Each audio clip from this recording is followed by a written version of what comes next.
Forget the Cold War space race. The true battle for space supremacy is just around the corner. And it is all about what is hidden beneath the lunar surface. By 2030, we are facing a global showdown over lunar mining. Are we witnessing the dawn of a new era of prosperity or the ultimate resource war? Welcome back to the channel. Today, we are going to explore one of the most important questions of our generation. Who will own the moon?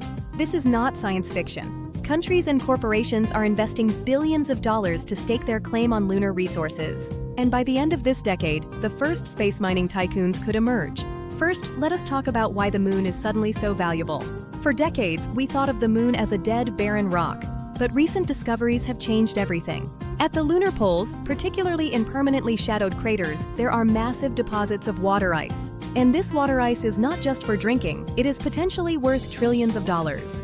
Here is why. Water can be split into hydrogen and oxygen through a process called electrolysis. Hydrogen and oxygen are the primary components of rocket fuel. Imagine a gas station on the moon where spacecraft can refuel before heading to Mars or deeper into the solar system. That changes everything about space exploration. But water is just the beginning. The lunar surface is rich in rare earth elements. These are the materials that power our modern world. They are in your smartphone, your electric car, and advanced military systems. And then there is helium-3. This isotope is incredibly rare on Earth but abundant on the moon. So what would lunar mining actually look like? Picture this. Fleets of robotic drills working across the lunar surface. Automated processing plants extracting valuable materials from lunar regolith, which is the layer of dust and broken rock covering the moon. Small base camps with pressurized habitats where human operators monitor operations remotely. Let us talk about the players in this race, and we have to start with China. China has been executing a methodical, long-term lunar strategy through its 𝐂𝐿E program. In 2019, China became the first nation to land on the far side of the moon. In 2020, they brought lunar samples back to Earth. But China is not slowing down. Their roadmap includes establishing a permanent lunar research station by the early 2030s. They have partnered with Russia on this initiative, called the International Lunar Research Station.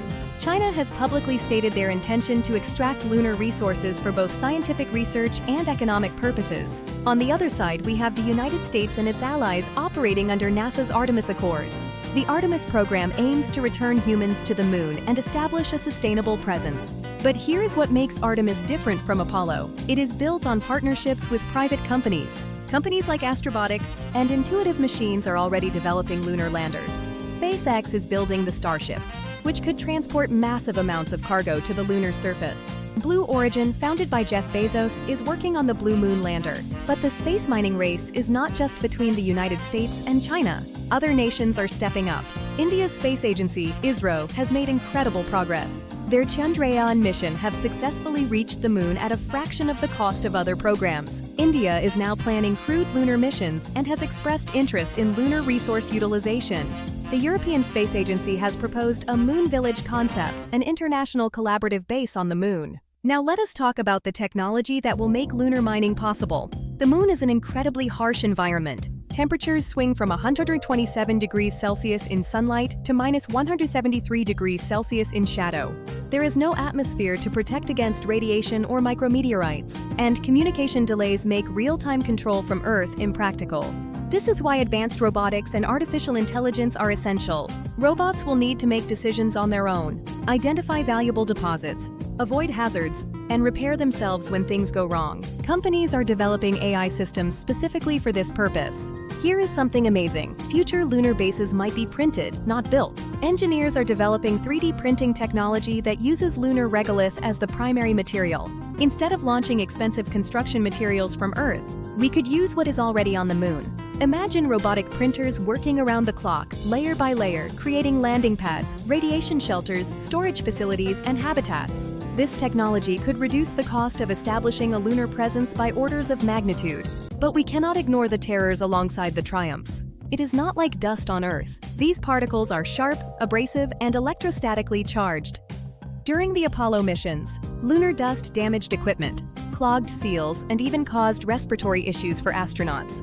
For mining operations running continuously for years, dust mitigation is a critical challenge. Engineers are developing special coatings, electrostatic cleaning systems, and sealed components to protect machinery. And then there is the temperature problem. Equipment must survive extreme thermal cycling. This brings us to the most controversial question: who actually owns the moon? The 1967 Outer Space Treaty, signed by over 100 nations, states that no country can claim sovereignty over the moon or any celestial body. The moon belongs to all of humanity. But here is the problem. The treaty was written before anyone seriously considered mining the moon. It does not clearly address whether countries or companies can own resources they extract. This creates a legal gray area. The United States, through the Artemis Accords and its own commercial space legislation, has taken the position that resource extraction is legal. And this is where things get concerning. If there is no clear international agreement on lunar resource rights, we could see conflicts emerge. What happens if a Chinese mining operation and an American mining operation want to extract resources from the same crater? What if one nation tries to establish exclusive control over the most valuable locations? There is also the risk of resource hoarding. A nation that controls lunar water ice could effectively control access to space. The United Nations is aware of these risks.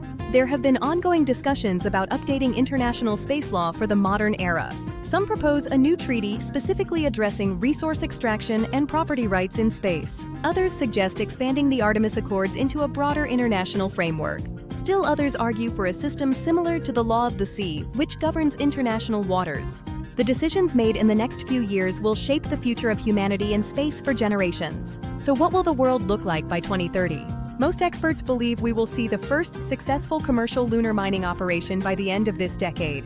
It will probably start small, perhaps extracting water ice for use in lunar orbit rather than bringing it back to Earth. But even a small-scale operation will prove the concept. It will demonstrate that space mining is economically viable. The implications go far beyond the space industry. Access to lunar resources could reshape the global economy. Nations that secure extraterrestrial resources will reduce their dependence on Earth-based supplies. This affects everything from technology manufacturing to energy production. New industries will emerge. New jobs will be created. New fortunes will be made. We could see the rise of the first trillionaires, individuals whose wealth comes primarily from space. But let us end on a hopeful note. Lunar mining is not just about competition and profit, it is about securing humanity's future. The resources on the moon can fuel our expansion into the solar system. Mars colonies, asteroid mining operations, stations throughout the inner solar system. All of this becomes possible when we can refuel and resupply from the moon. We are at a turning point in human history.